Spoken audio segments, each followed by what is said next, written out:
आदरणीय दर्शकवृन्द नमस्कार। आज हामीसँग हुनुहुन्छ नेपाल सरकारका पूर्व मुख्य सचिव डाक्टर सोमलाल सुवेदी। स्वागत छ यहाँलाई कार्यक्रममा। धन्यवाद। अहिलेको प्रशासनिक व्यवस्थाबारे तपाईको बुझाइ के हो? हैन, अब संघीयता कार्यान्वयनको क्रममा छ। अब यो निरन्तर सुधार उन्मुख हुँदै अघि बढ्नुपर्ने हो। कतिपय कुराहरूमा चाहिँ पर्फेक्सन आउन सकेका छैन। राजनीति र प्रशासन बीच जहिले पनि खटबटको अवस्था छ, यसबारे सोच्नुपर्ने बेला भएन र? हैन, अब व्यावसायिक इथिक्स भनेको संसारभरि जुनसुकै क्षेत्रमा लागू हुन्छ। अब को कति इथिकल्ली अगाडि बढेको छ भन्ने कुरा, अथवा दुईटै सेक्टर सँगसँगै गइदियो, राजनीति र प्रशासन सँगै गइदियो र कमन अन्डरस्ट्यान्डिङ र अब्जेक्टिभमा फोकस भयो भने हुन्छ। अब फरक फरक इन्ट्रेस्ट भएपछि र कहिलेकाहीँ स्किल मिसम्याच भयो भने त्यस्तो हुन्छ। यहाँ त मुख्य सचिव पनि भइसक्नु भएको व्यक्ति के चाहँदा रहेछन् राजनीतिज्ञहरूले? हैन, अब विगतको अनुभव भन्नुहुन्छ भनेदेखि चाहिँ पर्फर्मर भन्दा यसम्यान खोज्ने रहर अधिकांश राजनीतिज्ञहरूसँग पनि हुन्छ र कतिपय कर्मचारीहरू पनि अब काम गर्न गाह्रो भयो भने पावर सेन्टर रिजायो भने आफू सुरक्षित हुन्छ भन्ने सोचले ग्रसित भएका पनि छन् र थिए। र अहिले पनि त्यसलाई निरन्तरता दिएको चाहिँ देखिन्छ। विशेष गरी कतिपय निर्णयहरू जो मुख्य सचिवको हातमा पनि रहन्छन् र निर्भर पनि हुन्छ।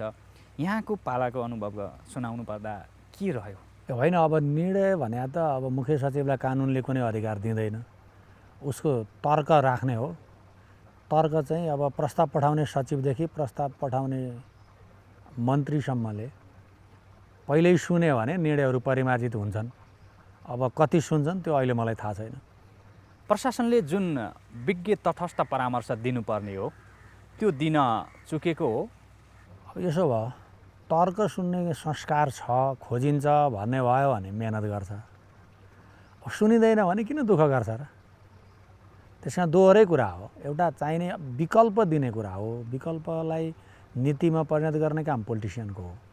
अब विकल्प पोलिटिसियनले कति खोज्ने अथवा विकल्प खोज्ने भन्दा मैले भनेको गर भन्ने संस्कार बढ्यो भने विकल्प जेनेरेट गर्ने क्रिएटिभिटी हराउँदै जान्छ। जब सृजनशीलता हराउँदै जान्छ अनि के हुन्छ त भने यसम्यान हुनुको विकल्प हुँदैन। र अनि पोलिटिसियनलाई नि के हुन्छ भने मैले भनेको भयो भनेर दङ्ग परिरहेको अवस्था हुन्छ। तर के भने बेस्ट भयो कि भएन भन्ने चाहिँ प्रोफेसनल टेस्टिङ हुँदैन। जब त्यो टेस्टिङ हुँदैन त्यस कारण चाहिँ अनि त्यसले चाहिँ सोचेको खोजेको रिजल्ट नआउने जोखिम चाहिँ उत्तिकै रहन्छ। कर्मचारी यति बेला निराश छन् र हतोत्साही पनि छन्। यस्तो अवस्थामा अहिले सरकारले समृद्ध नेपाल सुखी नेपालीको राष्ट्रिय अभियानकै रूपमा अघि बढिरहेको देखिन्छ। पुरा होला त? होइन, अब एउटा अहिले कस्तो भइरहेछ भने संघीयतालाई जुन हिसाबले हामीले डिजाइन गरेका छौँ त्यो अनुसार कार्यान्वयन भयो भने संविधानले नै जुन लक्ष्यहरू राखेको छ त्यो पुरा हुन्छ भनिएकै हो। अब यो लामो छलफलपछि 12 वर्षभन्दा बढी लगाएर आएको संविधान हो। तपाईँले भने जस्तो नैराश्यता चाहिँ होइन। अब जति सक्रियता हुनुपर्छ त्यति नभएको जस्तो लाग्छ मलाई। नैराश्यतै भन्ने चाहिँ त्यस्तो खालको चाहिँ होइन। तपाईँले वडा तहदेखि नै हेर्नुपर्ने हुन्छ। कर्मचारीले जनप्रतिनिधि आइसकेपछि जसरी पनि काम चाहिँ गरिराखेको देखिन्छ। तर खालि क्वेसन चाहिँ के हो भने विगतदेखिको ग्यापलाई फुलफिल हुने अपेक्षा अब सेवाग्राहीमा पनि छ, समाजमा पनि छ, पोलिटिसियनको चाहना पनि छ, कर्मचारीलाई गरौँ भन्ने पनि छ। त्यसैले त्यहाँ के हो भने इन्स्टिट्युसनल म्यान्डेट अनि क्यापासिटीको कुरा र व्यावसायिक स्वायत्तताको कुराहरूमा चाहिँ समस्या भएको हुनाले अलिकति रुमलिएको जस्तो चाहिँ देखिन्छ। तत्काल गर्नुपर्ने प्रशासनिक सुधारहरू के हुन सक्छ? पोलिटिसियनले राम्रा मान्छे खोज्नु पर्यो कि कामको मूल्याङ्कन भएर चाहिँ बेटर अपर्च्युनिटी पाइन्छ अथवा चाहिँ कामको मूल्याङ्कन हुन्छ भन्ने विश्वास हुनु पर्यो। दोस्रो कुरा, कामको मूल्याङ्कन भइसकेपछि त्यो फेयरली पुरस्कारका व्यवस्था र वृत्ति विकासका व्यवस्था भनिन्छ नि, जब इन्लार्जमेन्ट, जब इनरिचमेन्ट भनिन्छ नि, बढ्ता जिम्मेवारी दिने, अझ बढी प्रतिस्पर्धात्मक ब्युरोक्रेसी बनाउने सोच पोलिटिसियनसँग भयो भने उनीहरूले पनि गर्छन्। अब त्यो भएन भनेदेखि चाहिँ अब काम चलाऊ हिसाबले पनि चलेकै छ भन्ने खालको सोच यदि आयो भने त्यसले चाहिँ सङ्गठनहरू फङ्सनल नहुने अवस्था आउँछ। मुलुक सङ्घीयतामा गएको छ, यसमा प्रशासनिक सङ्घीयताको अझ ठुलो भूमिका चाहिँ रहन्छ। अन्य देशहरूमा पनि यस्तै अथवा हाम्रो देशकै अवस्थाले चलेको हुन्छ कि अथवा हामी कहीँ चुक्यौँ? होइन, अब हाम्रो पहिला त अरूको सङ्घीयता र हाम्रोमा फरक के छ भने हाम्रो जस्तो जुन एउटा होल्डिङ टुगेदर मोडेल भनेको मैले चाहिँ विकेन्द्रीकरणको उपागममा त्यो मोडेलमा त्यो डक्ट्रिनमा चाहिँ सङ्घीयता बनाएको हुँदा हिजोको स्वायत्त शासन ऐन हुँदाखेरि अधिकार निक्षेपण गर्नलाई हुने पीडा जुन छ त्यो पीडा हट्दै हटेन के। त्यसले गर्दाखेरि मात्रै हो, होइन भने अब अरू देशमा त के भनेदेखि चाहिँ भइरहेको system local service delivery, local government, प्रदेश गभर्मेन्ट फङ्सनल भएर कमिङ टुगेदर भनेको धेरै स्वतन्त्र सरकारहरू मिलेर एउटा सरकार बन्दा त तल केही खलबलिएन। हाम्रो चाहिँ के भयो भनेदेखि चाहिँ माथि र सप्लिमेन्ट हुनुपर्ने जति हुनु पर्यो त्यो हुनु पर्थ्यो, त्यति हुन सकेन। त्यो यद्यपि प्रक्रियामै छ। अब खालि के भने त्यसलाई अब कसरी सुधार गर्ने, जस्तो कर्मचारी समायोजन भएको छ जसरी भए पनि कमी कमजोरी हुन्छन्, किनभने एउटा भ्यालुबाट अर्को भ्यालुमा जाँदाखेरि भने जस्तो हुँदैन। त्यो अब दोष लाउनु त सजिलो हुन्छ, तर भने जस्तो एकदम 100% चाहिँ फियर गर्छु भने पनि कतिपय कुराहरू जब डिस्ट्रिब्युसन मिल्या हुँदैन, कर्मचारीको योग्यता मिल्या हुँदैन। अनि हाम्रो फेरि वान साइज फिट्स अल होइन मोडेलको पोलिसी, त्यसको जनशक्तिको व्यवस्थापन, नियुक्ति सरुवा बढुवा भन्ने मोडेलबाट अब 7वटा प्रदेश 753वटा थाने सरकारमा जाँदा आफ्नो फरक भ्यालु हुँदा त्यो भ्यालु फरक हुँदाखेरि यी कुराहरू आएका हुन्। यो आउँछ सुरुमा, तर अब यसलाई कसरी रेस्पोन्स गर्ने भन्ने कुरा चाहिँ नीतिगत सुधार, प्रशासन सुधार, सहजीकरण, समन्वय र अन्तर सरकारी सम्बन्ध सुदृढीकरण हुँदै गयो भने मलाई त हुन्छ भने म चाहिँ आशावादी छु। किनभने म हिजो पनि विकेन्द्रीकरणको पक्षमा वकालत गरेको मान्छे हुँ र संहिता आउने बित्तिकै मैले बनाएको कार्य विस्तृतीकरण जुन मैले 40 जना सहसचिव लगाएर गराएको थिएँ, त्यसको आधारमा सङ्गठन निर्माण गर्ने, सेवा प्रवाह गर्ने, स्रोत परिचालन गर्ने र अन्तर सरकारी सम्बन्ध पनि त्यही अनुसार सञ्चालन गर्यो भने मलाई लाग्छ, किनभने पोलिटिकल सिनारियोमा चाहिँ त्यसको विकल्प छैन फेडरलिजमको। त्यसकारण त्यसको विकल्प भनेको त्यसको क्वालिटी इम्प्रुभ गर्ने हो, क्वान्टिटी बढाउने हो, होइन। त्यसकारण चाहिँ अब संविधानले नै भनेको छ सुशासन, दिगो शान्ति, सुशासन, विकास र समृद्धि, होइन। अब सुखी नेपाली समृद्ध नेपाल भन्ने पनि सरकारको नीति छ, आवधिक योजनामा पनि परेको छ। त्यसका दीर्घकालीन सूचकहरू पनि सेट भएका छन्। त्यसैले एउटा फ्रेम चाहिँ बनेको छ। तर अब एक्सनमा जानको लागि चाहिँ more commitment, more conducive environment, होइन, र पोलिटिकल लिडरसिपले चाहिँ अलिकति ड्राइभ कसरी गरिदिने त, इन्जिनलाई कसरी चलाउने भन्ने कुरा त ड्राइभरले विचार गर्नु पऱ्यो, होइन। इन्जिनलाई लुब्रिकेन्ट पनि त्यही अनुसार राख्नु पऱ्यो, सिस्टमले, सपोर्टले, सबै कुरामा। र अर्को कुरा एकाउन्टेबिलिटी मेकानिजम चाहिँ वडा तहदेखि माथिसम्म, सङ्घीय पार्लियामेन्टसम्मै एकाउन्टेबिलिटी मेकानिजम त्यो स्ट्रेन्थेन हुनु पऱ्यो। र त्यो भइसकेपछि कहाँ ग्याप छ त्यसलाई सहजीकरण गर्ने हो। अब यो समस्यालाई चाहिँ अनावश्यक चित्रित गर्ने भन्दा, धेरै प्रचार प्रसार गर्ने भन्दा पनि थाहा पाउने बित्तिकै समस्या समाधान गर्ने उपाय के हुन्छन् भनेर खोज्दा चाहिँ राम्रो हुन्छ। किनभने अहिले एउटा जनरलाइज गर्ने चलन छ क्या। स्थानीय तहमा अहिले भन्नुहोस् न, वडाले 35 खालका सिफारिस दिने भनेको छ स्थानीय सरकार सञ्चालन ऐनले, र त्योभन्दा बढ्दा पनि गरिरहेछ। त्यो गरेको कुरो चाहिँ देखिँदैन। कमी कमजोरी छन्, त्यसलाई चाहिँ सच्याउने कुरो सबैको कलेक्टिभ रेस्पोन्सिबिलिटी हो। त्यो रेस्पोन्सिबिलिटीमा सहजीकरण गर्ने कुरा, त्यसलाई चाहिँ नियन्त्रण गर्ने कुरामा चाहिँ अलिकति ध्यान चाहिँ पुगेको छैन। र अब तल चाहिँ अब चलिरहेकै छ भन्ने हिसाबले हेर्ने, हिजो पनि के थियो भने अधिकार तल दिँदाखेरि समस्या नल्याओस्, जेसुकै गरोस् भन्ने सोच थियो। अहिले त्यसमा त्यस्तो तात्विक भिन्नता नआएको हो कि जस्तो चाहिँ लाग्छ बाहिरबाट हेर्दा। यद्यपि भित्री कुरो मलाई थाहा छैन, अहिले मेरो अब 2-3 वर्ष ग्याप भयो। तैपनि के हो भने निराशा हुनुपर्ने अवस्था चाहिँ छैन। सबैले आफ्नो जब गर्यो भने पोलिटिसियनले, कर्मचारीले र समाजमा पनि अलिकति धैर्यता चाहिँ जरुरी छ। किनभने खोइ त भएको भन्नुभन्दा कसरी भएन त के गर्दा हुन्छ भन्ने सुझावहरू दिने सोच त्यति नआएको हो कि म्याच्युरिटी जुन हुन्छ नि हाम्रो चाहिँ अब सोसियल चेन्ज भ्यालुमा र एक्सपेक्टेसनमा राइटमा आयो, त ड्युटीमा चाहिँ अलि आउन बाँकी नै छ कि जस्तो चाहिँ देखिन्छ। जस्तो समयका हिसाबले पनि जुन आकार लिइसक्नु पर्ने हो त्यो आकार पनि लिएको देखिँदैन, अर्थात् आधारभूत प्रणालीहरू समेत स्थापित भएको देखिँदैन। यसको फन्डामेन्टल त्रुटि कहाँ हो भन्नुहुन्छ भने सङ्घीयता ल्याउने भन्दाखेरि सबैभन्दा विवेचना नभएको पार्ट जनशक्ति व्यवस्थापन, जुन चाहिँ डिजाइनर हो र रियल एक्टर हो। त्यो त तपाईँको संविधानको बनाउनुभन्दा अगाडिको पहिलो मस्यौदाको 15 दिन अगाडि हामीले लहर धारा 302 राखेपछि बल्ल सुरु भएको मस्यौदा हामीले दियौँ, त्यसपछि उहाँहरूले राख्नुभयो।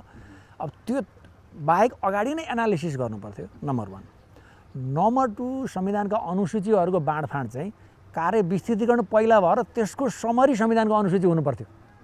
तर जसरी भए पनि संविधान अनुसूची आएपछि त कार्य विस्तृतीकरण गरियो र त्यसलाई स्थानीय सरकार सञ्चालन ऐनमा चाहिँ ओनरसिप भयो पुरा। अन्यत्र सङ्गठन निर्माण भएन, टप सिंहदरबार बोजिलै भयो।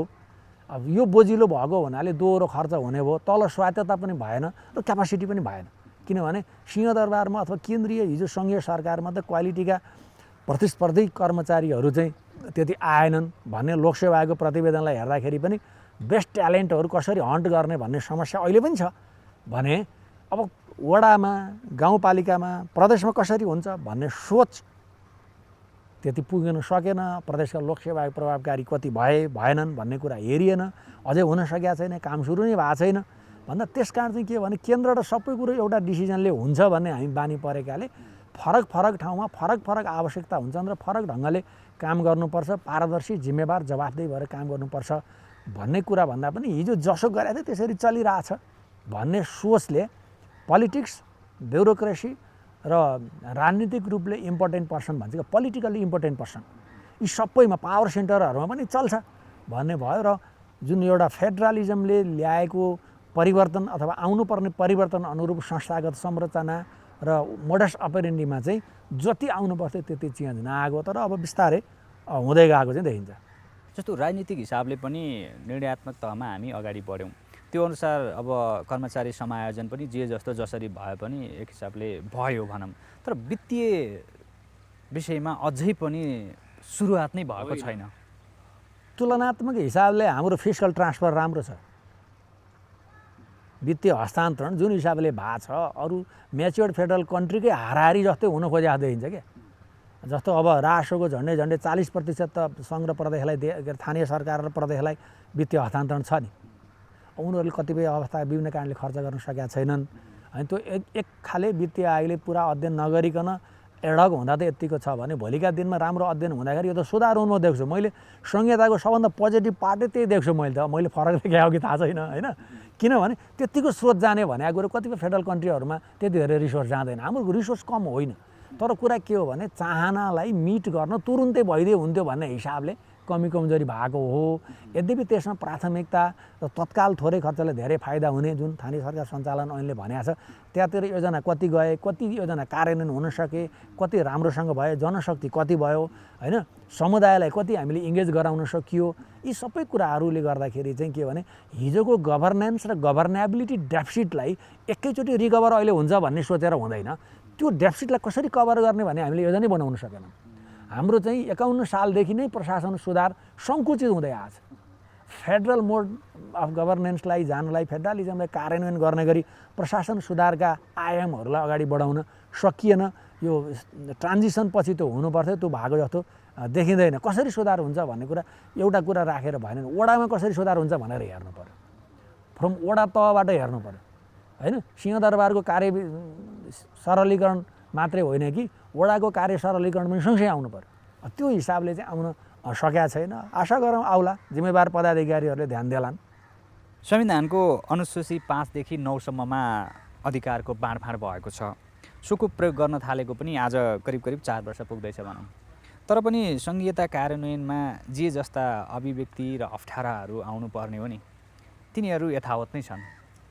किन यस्तो? पहिलो कुरो सङ्घीयता, हाम्रो संविधानले सङ्घीयता कार्यान्वयनको कार्ययोजना बनाउन सकेन र केही कानुनहरू चाहिँ सर्टेन अवधि अब 3 वर्षभित्र 2 वर्षभित्र बनाउने भनेर कानुन चाहिँ हतारमा बनाएर फुर्सदमा पछुताउने अवस्था पनि भयो। त्यसले गर्दा त्यो कार्यान्वयन कसरी गर्ने भन्ने कुरा भएन। संविधान बनाएपछि सबै कुरो सकियो भनेर पोलिटिकल लेभलमा थकाइ मारे जस्तो देखियो। अनि ब्युरोक्रेसीले जस्तो सुरुको अवधिमा टेकअप भयो, तपाईँ कार्य विस्तृतीकरणदेखि लिएर सारा सिस्टमलाई फेडरलाइज गर्ने कुरा जिरोबाट सुरु गरेर पनि भयो। तर अब लोकल इलेक्सन प्रदेशको इलेक्सन भइसकेपछि चाहिँ समग्रतामा कसरी नेतृत्व गर्ने, कसरी चाहिँ सिस्टमलाई सिस्टमेटाइज गर्ने भन्ने पार्टमा यद्यपि पोलिटिकल कमिटमेन्टहरू विभिन्न हिसाबले छरिएर आए, त्यसलाई कन्सोलिडेट गरेर प्रशासनले कोप अप गर्न सकेन प्रदेशको चुनावपछि। त्यो सकेन। अर्को कुरो त्यसले गरोस् भनेर स्वायत्तता पनि नदिया हो कि, यो चाहिँ अब तपाईँहरूले खोज्ने विषय हो होइन। कति स्वायत्त छन् उनीहरू, ब्युरोक्राटहरू कति स्वायत्त छन्, कति प्रोफेसनल छन्, फेडरलिजमको कमिटमेन्ट कति छ भनिन्छ कि यो हाम्रो जस्तो देशमा यस्तो खालको फेडरलिजममा एडमिनिस्ट्रेटिभ फेडरलिजमको डिजाइनर हो भन्छ। त्यो डिजाइनरको क्यापासिटी कति पुगेको छ, पोलिटिसियनले कति रिभ्यू गर्नुभएको छ होइन, ब्युरोक्रेटिक लेभलबाट कति मूल्याङ्कन भएको छ, र पहिला त आफू कहाँ छु भने थाहा पाउनु पऱ्यो नि, आफ्नो स्ट्रेन्थ र विकनेस थाहा पाएर कसरी अघि बढाएको छ भन्ने कुराहरू यी अध्ययनका विषय हुन्। यो विषयमा मैले बाहिरबाट यत्तिकै ह्याफाजर्डले भन्ने विषय होइनन्। यी विषय यद्यपि खोजीका विषय, छलफलका विषय हुन्। संविधान त राज्य संरचना र राज्य शक्तिको बाँडफाँडमा विवाद छैन। विवाद आइहाल्यो भने पनि विवाद समाधान गर्ने संवैधानिक निकाय संविधानमा नै व्यवस्था गरिएको छ। यसका बावजुद पनि संविधान बमोजिम खडा भएका संरचनाहरू क्रियाशील हुन नसक्ने, अपेक्षित विकासका कार्यक्रमहरू सञ्चालन हुन नसक्ने, विनियोजित रकम खर्च गर्न नसक्ने र सहजै हासिल गर्न सक्ने परिणामहरू पनि देख्न नपाइने स्थिति जुन देखा परेको छ, समस्या कहाँनिर छ? हेर्नुहोस्, विनियोजनको कुरा गर्दा हाम्रो फाइनान्स फर्स्ट मोडल भयो, योजनाको तयारी नगरिकन योजना सेलेक्सन भयो। र अर्को त अहिले त के भने विगतको इन्टिग्रेटेड टाइपको चाहिँ योजना तर्जुमा पद्धति नै अहिले खलबलिया छ। पहिलाको 14 स्टेप प्लानिङ प्रोसेसको लिङ्केज चाहिँ राष्ट्रिय योजना आयोगसँग थियो, त्योभन्दा बाहिर योजना छान्न पाइँदैन थियो। अहिले चाहिँ के भने माथिबाट नै सप्लाई ड्रिभन मोडलमा सङ्घीय निकायले योजना बनाए, तल चाहिँ महत्त्वाकाङ्क्षी योजना बनाए। र तलको अर्को समस्या किन प्राथमिकता के हो छुट्याउन गाह्रो भयो क्या उनीहरूलाई। निर्वाचित जनप्रतिनिधि के भयो भनेदेखि उनीहरू पपुलर हुन खोज्ने, अनि त्यसपछि पपुलर हुनको लागि चाहिँ योजना धेरै छाने, त्यसलाई टेक्निकल इनपुट दिने कर्मचारीको उपस्थिति हुन सकेन। तुरुन्तै नसकेपछि काम त गर्नु पऱ्यो, बजेट त ल्याउनु पऱ्यो, परिषद त गर्नु पऱ्यो भन्दाखेरि हतारमा गर्दाखेरि क्वालिटी पुगेन। अनि पछि गएको कर्मचारीले त्यसलाई अब पिकअप गर्न सक्ने गरी त्यसलाई त्यो ग्यापलाई फुलफिल गर्न सक्ने क्यापासिटी पनि भएन। त्यो क्यापासिटी डेफिसिटको बेलामा हामीले त्यो खोज्यौँ। अब विनियोजनको हिसाबले त्यो भयो। अब योजनाको गर्ने सञ्चालन गर्ने कुरा त के भने हिजोदेखिकै रोगलाई हामीले बाँडेन हो।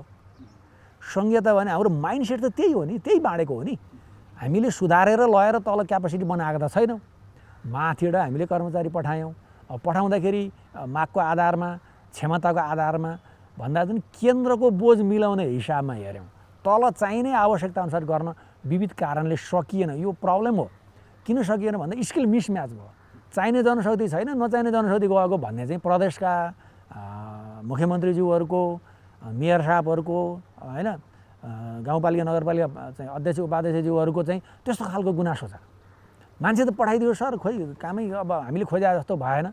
कृषिको मान्छे पठाइदियो, म माछा पाल्न चाहन्थेँ, उसले अर्कै थोक पढाएर रहेछन् भनेर कति जनप्रतिनिधिले भन्नुभएको छ। त्यस कारण स्किल मिसम्याच पनि भयो। यो त के गर्नु पर्थ्यो भनेदेखि चाहिँ अलिकति अब सिद्धान्तको कुरा गर्ने हो भनेदेखि चाहिँ हायरिङ एन्ड फायरिङ उनीहरूलाई पनि दिनुपर्छ, लोकल गभर्मेन्टलाई भन्छ। तर हाम्रोमा त्यो दिने बेला अलि भएको छैन, किनभने सिस्टम नबनाइ हुँदैन। फेरि आफ्नै मान्छे मात्रै हायर गर्ला भन्ने खतरा छ होइन।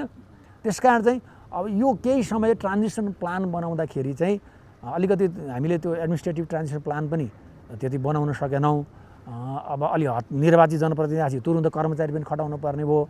भइरहेका कर्मचारी व्यवस्थापनको संविधान बनाउँदा मस्यौदा गर्दादेखि नै चिन्तन गरे अब यो सोल्युसन आउँथ्यो। संविधान पहिला आयो, यो पछि भयो। संविधान बनाउँदा 10 वर्ष लागेको कुरा 3 वर्षमा चाहिँ कर्मचारीले गरेनन् भन्ने कुरा पनि त्यहाँनिर ग्याप भयो नि त। त्यो पहिल्यैदेखि 10 वर्ष अगाडिदेखि 12 होइन, जुन पहिलो संविधान सभाको चुनावदेखि नै ब्युरोक्रेसीलाई कसरी चाहिँ हामी प्रदेश फेडरलाइज गर्ने, के इस्युजहरू आउँछन्, हाम्रो अपेक्षा पुरा गर्न त्यो चाहिन्छ कि चाहिँदैन भनेर कसले मेन्टरिङ गर्यो त, नेतृत्व कसले गर्यो, त्यो प्रणेता को हो भन्ने पनि छैन। फेडरलिजमको प्रणेता को भनेर सोध्यो भने पाइँदैन, खोज्दा पाइएन। सङ्घीयतालाई कार्यान्वयन गरेर नेपालमा चाहिन्छ भनेर ल्याउने अल्टिमेटली पिपुलको म्यान्डेट अनुसार पोलिटिसियनले ल्याएको भनेपछि त उहाँहरूले डिफेन्ड गर्दै जानु पऱ्यो नि त। खोइ त यो त तपाईँको जतिको कन्सर्न चाहिँ पोलिटिकल लेभलमा कसरी हुनु पर्यो भनेर त्यति धेरै चिन्तन भएको छैन। इस्युज आयो भने समाधान गर्ने प्रयास भएको चाहिँ लाग्छ मलाई। कसैले इस्युज राखिदियो भने यो त के गर्ने भन्ने चाहिँ भएको छ। तर प्रोएक्टिभनेस चाहिँ जति मात्रामा पोलिटिसियनमा हुनुपर्थ्यो त्यो भएको छैन। अब यो मामलामा ब्युरोक्रेसी त कम्पेरिटिभली रिलक्टेन्स पहिलेदेखि नै थियो।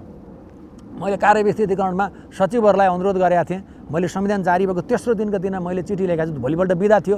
5 बुँदा मैले चाहिँ यो फङ्सन फन्ड र फङ्सनरिज मिलाएर आफूले तयार गर्नुहोस्, संयुक्त रूपले के निर्णय गर्नुपर्छ ल्याउनुहोस् भनेर पठाएको थिएँ। त्यो कसैले ओनरसिपै लिएनन्। मन्त्रीले त लिनु पर्थ्यो त्यो बेलाका, कर्मचारीले नलिए पनि सचिवले नलिए पनि सहसचिवले नलिए। त्यसपछि भएन भनेर 40 जना सहसचिवको 5 वटा थीमेटिक ग्रुप बनाएर हामीले कार्यविस्तृतीकरण गरेको। तर त्यो कार्यविस्तृतीकरण मैले अगाडि पनि भनिसकेको छु। कार्यविस्तृतीकरण चाहिँ संविधानको अनुसूची आउनु पहिला गर्नुपर्थ्यो। त्यसकारण त्यो सबै ग्यापको भारी अहिले कर्मचारीलाई अथवा अहिले निर्वाचित पदाधिकारीलाई बगाउनु पनि हुँदैन क्या। यो को जिम्मेवार हो भन्ने कुरा ग्रेजुअली गर्दै जानुपर्छ। एकैचोटि डेफिसिटलाई कभर गर्न सकिन्न। तर क्वेसन चाहिँ कहाँनिर हो भने सबैले इमान्दारितापूर्वक प्रयास गरेका छन् भन्ने कुरो पत्याइनु पर्यो। त्यहाँनिर चाहिँ समस्या छ। कतिपय गरिरहेको कुरो बाहिर आएको छैन राम्रा कामहरू भने कतिपय कुराहरू पत्याउन गाह्रो भएको हुनसक्छ कि अब यो फेडरलिजम अगाडि बढेको छ अथवा सङ्घीय मन्त्रालयले बढाइरहेछन् भन्ने म्यासेजहरू बाहिर नआएको हो कि जस्तो लाग्छ। यद्यपि भित्री कुरा चाहिँ म सम्पर्कमा छैन। अन्तर्सम्बन्ध कायम गर्ने कानुनको अभावमा पनि समस्या आएको हो कि होइन? हेर्नुहोस्, पहिला माइन्डसेट हो क्या। तपाईँले माइन्डसेट भयो भने त अधिकार प्रत्यायोजन गर्न सक्नुहुन्छ, जनशक्ति पठाउन सक्नुहुन्छ, कानुन कहाँ बाधक हुन्छ? क्रिटिकल डिसिजन लिने बेला बाधक हुन्छ। तर बेसिक सर्भिस डेलिभरी गर्ने, योजना कार्यान्वयन गर्ने कुराहरूमा त्यति जसरी चित्रण गरिए त्यस्तो होइन क्या। होइन, सङ्घीय कानुन छ, त्यो अनुसार गर। सशर्त अनुदान दिन सकिन्छ, होइन, निशर्त अनुदान दिन सकिन्छ, टार्गेटेड प्रोग्राममा दिन सकिन्छ। त्यसले कानुन आफैमा बाधा होइन। तर महत्त्वपूर्ण निर्णय लिँदाखेरि तजबिजमा निर्णय गर्छु भन्दाखेरि कानुन बाधा हुन्छ। तपाईँ पारदर्शी हिसाबले कार्यविधि बनाएर गर्न त सङ्घीय कानुन छ, सङ्घीय गठन आदेश हुनसक्छ, जे पनि हुनसक्छ नि। त क्वेसन चाहिँ के भने उसको सह अस्तित्वलाई स्वीकार गरेर सँगै अगाडि बढौँ भन्ने माइन्डसेट कति छ, होइन? अथवा स्थानीय तमै पनि सङ्घ र प्रदेशलाई सोधेर गर्नुपर्छ भन्ने सोचाइ कति छ? हामी स्वायत्त भन्ने छ उनीहरूको पनि। यता माथि चाहिँ हामी सुपर भन्ने छ। यो सुपेरियरिटी र स्वायत्तताको बिचको जुन एउटा ग्याप छ नि, हो त्यसलाई ब्रिजिङ गर्ने उपायहरू खोज्नुपर्छ। त्यसका उपायहरू के हुन सक्छ? त्यसको उपाय त पहिला कुरा के हो भने माइन्डसेट संविधान अनुसार सबैले अधिकार दिनु पर्यो, जनशक्ति पनि दिनु पर्यो, होइन? दोस्रो कुरा चाहिँ के हो भनेदेखि चाहिँ आफूले गर्न सक्ने कुरा गर्नु पर्यो। नसक्ने कुरो नि सबै गर्छु भन्नु भएन। प्राथमिकता दिनु पर्यो के हो तत्काल गर्नुपर्ने, स्थान विशेष स्पेसियल प्रायोरिटी के हो, त्यो प्रायोरिटीको आधारमा जानु पर्यो, होइन? अब वैकल्पिक भनिन्छ नि, फेडरलिजम भनेको अब ल्याब डेमोक्रेसीको चाहिँ ल्याबोरेटरी चाहिँ डेमोक्रेसी भन्छ प्रदेशको संसदलाई। प्रदेशमा त्यो ल्याबोरेटरीमा के टेस्ट भयो त भन्दा केन्द्रकै जसरी पैसा बाँड्ने, केन्द्रकै हिजोको युनिटरी सिस्टमकै कुराहरूलाई दोहोऱ्याउने कुराहरू पनि कतिपय भएका छन्। यद्यपि कतिपय राम्रा छन्, जनशक्ति नभएर अड्क्यो भन्ने पनि छ, होइन? कतिपय कुराहरू बुझाइको कमी पनि छ, कतिपय कुरा। त्यसैले यहाँ छुट्याउनु पर्ने कुरा के छ, जानी गल्ती भएको छन् कि नजानेर गल्ती भएको छन् पनि हेर्नुपर्छ क्या। त्यो जम्मै जनरलाइज गरिदिएर मिसमास गरेर एकै ठाउँ राखिदिएपछि के हो त भन्दा पोलिटिकल्ली जतिसुकै कुरा गऱ्यो नि, फेडरलिजम मैले अघि नै भनिसकेको छु, फेडरलिजममा चाहिँ हामीसँग विकल्प छैन। यसलाई राम्रो बनाउने नै हो हामीसँग विकल्प। यो अहिले पोलिटिकल्ली फिजिबल छैन, अर्को ट्रान्जिसनमा जान्छ नि त मुलुक त। त्यस कारण तल जनताको नजिक अधिकार गइसक्यो, बिग ब्याङ एप्रोचमा अधिकार गएको छ। गाउँपालिका नगरपालिकामा वडा तहसम्म सरकारको अनुभूति भएको छ भने त्यसलाई अब इन्टरप्राइजिङ कसरी गर्ने, प्राथमिकता कसरी दिने, कसरी दिगो सेवा दिने, कसरी स्थानीय सम्भाव्यताहरूको उपयोग गर्ने, स्रोत साधनको परिचालन गर्ने, यी कुराहरूमा जानुपर्छ। र कम्प्लिमेन्ट्री सप्लिमेन्ट्री रिलेसन हुन्छ है। सकेसम्म सब्सिडियरी प्रिन्सिपल अनुसार लोकल गभर्मेन्टले गर्ने, नसके प्रदेशले, नसके सङ्घले गर्ने। यद्यपि क्रिटिकल होइन नेसनल इन्ट्रेस्टको कुराहरू सङ्घले पनि गर्नु पर्यो भन्ने सबैभन्दा महत्त्वपूर्ण कुरा चाहिँ के भने कामको बाँडफाँडमै समस्या छ। त्यसपछि त्यो बाँडफाँडमा ओभरल्याप छ। अनि ओभरल्याप भएपछि के हो, सजिलो सबैले गर्ने भए, अप्ठ्यारो कसैले नगर्ने हो। अप्ठ्यारो कसैले नगरेपछि त छोड्दै गयो, त्यो हातै हाल्न नचाहने स्थिति आयो। त्यस कारण रिस्क बियरिङ क्यापासिटी घट्दै गयो र पपुलिजम बढ्दै गयो, पपुलिजमतिर जाने चाहना भयो। त्यस कारण पपुलिजम र रियलिजम बिचको ग्यापलाई त्यसलाई कसरी चाहिँ हामीले इन्स्टिट्युसनलाइज गर्छौँ भन्ने सोच र खोज जति हुनुपर्छ त्यति भएको छैन। जुन यहाँले मानसिकताको कुरा गर्नुभयो, अहिले पनि खास गरी स्थानीय र प्रदेशको हकमा चाहिँ कसले कति सेवा सुविधा दिन सक्ने भन्नेमै केन्द्रित छन् र जनताहरूको गुनासो आफ्ना लागि हाम्रा लागि भन्दा पनि आफ्ना लागि केन्द्रित भयो भन्ने छ। यही र यस्तै अवस्थामा यदि यो सोचको परिवर्तन गर्ने होइन भने होइन। अब हेर्नुहोस्, संविधानले भनेको कानुनको शासन पालना गर्नलाई संविधानले भनेको मार्गदर्शन त सबैले मान्नु पर्यो। त्यहाँ भनेको कार्यसूची अनुसार काम पनि गर्नु पर्यो होइन। एकाउन्टेबिलिटी मेकानिजम पनि त्यहाँ बनाउनु पर्यो। प्रदेश सभाहरू ओपन हुनु पर्यो होइन। स्थानीय सरकारका सभाहरू चाहिँ स्थानीय सभाहरू ओपन हुनु पर्यो। नागरिकले सूचना पाउनु पर्यो, छलफल हुनु पर्यो, पारदर्शिता हुनु पर्यो, जवाफदेहिता सुनिश्चित हुनु पर्यो होइन। त्यो कुराहरू हुँदै जाने कुराहरू हो। एकैचोटि हामी लर्निङ बाई डुइङको अभ्यासमा भएको हुनाले लर्निङ बाई डुइङमा त सिक्दै करेक्सन गर्दै जानु पर्यो। त्यो हरेकले अनुभूत गर्ने कुरा हो होइन। तर के भने एउटाले गल्ती गर्ने अर्काले सच्याइदिन्छ भन्ने चाहिँ हुँदैन। हरेक तहले त्यसरी हेर्नु पर्यो र कम्प्लिमेन्ट्री सप्लिमेन्ट्री रिलेसन हो। हामी चाहिँ एउटै जहाजमा यात्रा होइन, पानी जहाजमा यात्रा गरिरहेछौँ भनेर तिनै तहले होइन 761 तहले नै सोच्नु पर्यो होइन। तर के भने अपर्च्युनिटीमा चाहिँ वी आर इक्वल, अनि जिम्मेवारीमा चाहिँ उसले गर्दैन भन्न पाइएन क्या। जब अपर्च्युनिटी लिइन्छ, सेवा सुविधा लिइन्छ भने सकेसम्म काम गरे भने प्रमाणित हुनु पर्यो। अनेस्टली, इमान्दारितापूर्वक क्षमता प्रयोग गरेर स्रोत साधनको मितेबै ढङ्गले खर्च गरेका छ भन्ने कुरो तलकाले पनि देखाउनु पर्यो। स्थानीय सरकारले, प्रदेशले पनि, सङ्घले पनि समय ध्यान त दिनुपर्ने कुरो दिनु पर्यो। मन्त्रालयहरू चाहिँ त्यही अनुसार चाहिँ उनीहरूबाट काम गराउने प्याराडाइम सिफ्ट जुन भएको भन्ने कुरामा चाहिँ हाम्रो बिहेभियरल पार्टमा समस्या छ क्या। फेडरलिजम आएपछि जुन सिफ्ट हुनुपर्ने त्यो चाहिँ भएन। माइन्डसेट उही भयो, मोडस अपरेन्डी काम गर्ने तौर तरिका त्यही भयो, सोचाइ त्यही भयो होइन। सिंहदरबारमा लड्को घटेको छैन। किन घटेन भन्दा यहाँ तजविजको पावर छ। त्यो तजविजले चाहिँ मैले धेरै रिसोर्स लान सक्छु भनेर मान्छे आइरहेछ नि त। त्यो आउनुपर्ने किन बनाउनु पर्यो? वित्तीय आयोगले फर्मुला बनाएर पठाइदिन्छ नि, उसले सिफारिस गर्छ, त्यो अनुसार गर्नु पर्यो। यद्यपि मेगा प्रोजेक्टको, नेसनल इन्ट्रेस्टको, दुईवटा प्रदेशको इन्ट्रेस्टको विषय होइन, प्राविधिक हिसाबले जटिल विषयमा त अब सङ्घले गर्नै पर्छ। सङ्घ त गार्जियन पनि हो, एक्टर पनि हो। त्यो कति भयो भन्ने कुरा अब फेरि तलकाले पनि गार्जियनलाई रेस्पेक्ट पनि त्यही अनुसार गर्नु पर्यो।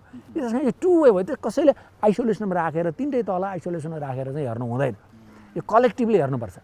सङ्घ र प्रदेशबीच तथा प्रदेशबीच आएका समस्या समाधान गर्न प्रधानमन्त्रीको अध्यक्षतामा अन्तर प्रदेश समन्वय समितिको पनि व्यवस्था गरिएको छ।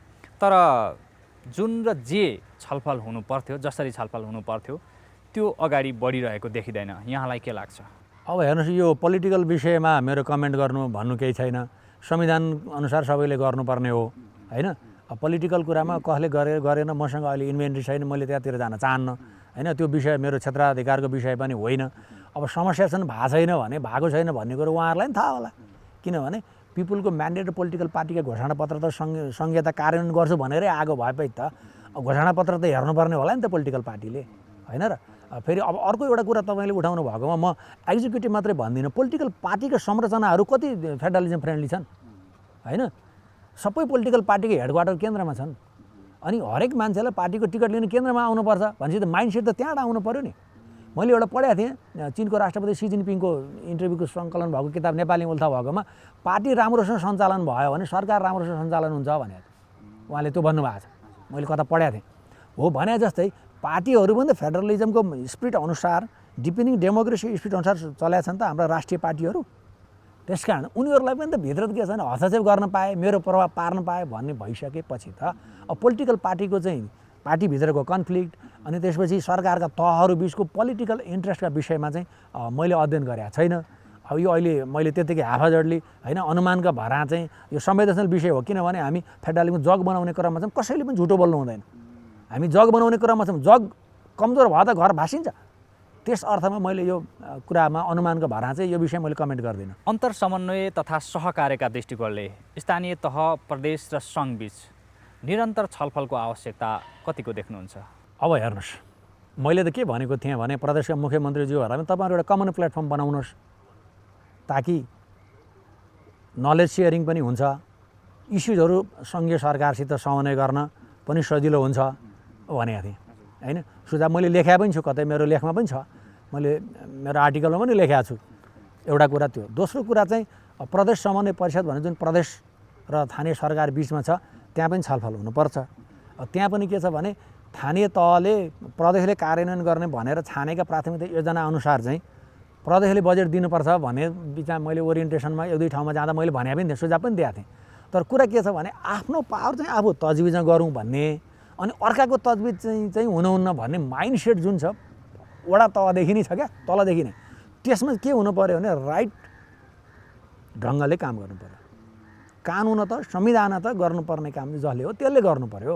त्यो नभइकन खालि के भने मैले ठिक गरेको छु अर्काले गलत गरेको छु भन्ने जुन खालको सोच छ नि, पहिला आफू इनवर्ड लुकिङ भन्छ क्या, पहिला आफूलाई हेर्नु पऱ्यो। आफूलाई हेरेर गर्न सकेको नसकेको विवेचना गरेर अनि बल्ल अर्कालाई कुरा गर्नुपर्ने हो। अब अर्को चाहिँ डायलग भनेको कुरा चाहिँ त एकदम जरुरी छ। ओपन डेटा ओपन डायलग त हुनुपर्छ, तहगत हिसाबले तथ्यको आधारमा हुनु पऱ्यो। मिटिङको होइन, एजेन्डा बेसिसमा छलफल हुनु पऱ्यो। मिटिङ भएको सुनिन्छ तर एजेन्डा बेसिसमा त्यति धेरै जति हुनु त्यति छलफल भएको जस्तो लाग्दैन है। त्यसको नतिजा बाहिर आएको हेर्ने हो हामीले त होइन, भित्री कुरा थाहा नभए मान्छेले त बाहिर हेर्ने हो। त्यस कारण चाहिँ त्यो एकदम फ्रिक्वेन्टली छ, मन्थली अब चौमासिक रूपमा प्रगति लिएर गर्नुपर्ने, अनि त्यसपछि समस्याहरूको समीक्षा गर्नुपर्ने होइन, जिम्मेवारी तोक्नुपर्ने। सबभन्दा चाहिँ अहिले के छ भने मिटिङ हुन्छ जिम्मेवारी नतोकी टुङ्गे हात देखिन्छ कि बाहिर आएको बेला कसले के गर्ने भन्ने टुङ्गिने, किन गर्न सक्यो किन गर्न सकेन भन्ने हेर्ने, के गर्दा गर्न सकिन्छ भन्ने सहजीकरण गर्ने मोडालिटीमा गयो भने यो सुदृढ हुँदै जान्छ। तैपनि अब कम्पेरेटिभली ओभरअल हेर्दाखेरि पोलिटिकल हाम्रो राज्य पुनर्संरचना भयो, लोकल इलेक्सन भयो, प्रदेशको भयो, सङ्घको भयो, त्यस कारण पोलिटिकल स्पेस र पोलिटिकल डेमोक्रेसी भयो होइन। त्यसमा चाहिँ तपाईँको अब deepening democracy, quality assurance, checks and balance होइन, एकाउन्टेबिलिटीलाई अझ चाहिँ बढी चाहिँ सुदृढ गर्ने कुराहरू चाहिँ अब अगाडि बढाउनु पर्ने र आगामी कार्यभारको रूपमा छन् जस्तो लाग्छ मलाई। अबको निकास के होइन, निकास त पहिलो कुरो यहाँ धेरै ठुलो कुरो कसैले गर्नुपर्छ, सबैले आफ्नो काम पर्फेक्टली इमान्दारितापूर्वक गर्ने होइन, गर्न नसके अर्काको सहयोग लिने तहगत छ नि त होइन। त्यसमा चाहिँ ओपन पारदर्शी भयो भने धेरै कुराहरू थाहा हुन्छ होइन। जब म डिस्क्रिसनरी पावर प्रयोग गर्छु भन्यो भने तजबिजी अधिकारले झगडाको बिउ सुरु हुन्छ क्या। त्यस कारण ती कुराहरूलाई रोल डेलिनेसन कुन तहले के गर्ने, who does what, who finance for what भन्ने कुरा क्लियर हुँदै क्यापासिटीको कुराहरू र जनशक्ति चाहिँ चाहिने स्किलको जनशक्ति हाल्नु पऱ्यो। यो एकदमै यो ब्ल्याङ्केट एप्रोचमा जम्मै चाहिँ अर्गानोग्राम बनाएर सङ्गठन बनाएर सबै त्यो पहिलाकै दोहोऱ्याउने होइन कि के चाहिन्छ भन्ने हिसाबले चाहिँ अलिकति आउट अफ द बक्स गएर संहिता अनुकूल चाहिने जनशक्ति व्यवस्थापन चाहिँ गर्नुपर्छ। र political commitment is must. Bureaucratic तपाईँको ड्राइभ हुनैपर्छ होइन। ब्युरोक्रेटिकले पोलिटिसियनले भनेको सही कुरा भन्छु म, पोलिटिसियनले भनेको संविधान त कार्यान्वयन गर्नुपर्ने कुरामा एकदमै प्रोएक्टिभली लाग्नु पर्यो। त्यो कुरालाई के ग्याप छ, नलेज छ कि स्किल ग्याप छ कि रिसोर्स ग्याप छ कि त्यो आइडेन्टिफाई गरेर फुलफुल गर्दा अगाडि बढाउँदै जानुपर्छ। नत्र त्यसरी यत्तिकै बसेर अटोमेटिकल्ली हुन्छ भनेर सोचेर हुँदैन, काम नगरी त रिजल्ट आउँछ। हस्, यहाँले समय दिनुभयो यसका लागि यहाँलाई धेरै धेरै धन्यवाद। लामो समयपछि मलाई यो संहिताको बारेमा आफ्नो अनुभव भन्ने मौका दिनुभयो, धन्यवाद। हस्।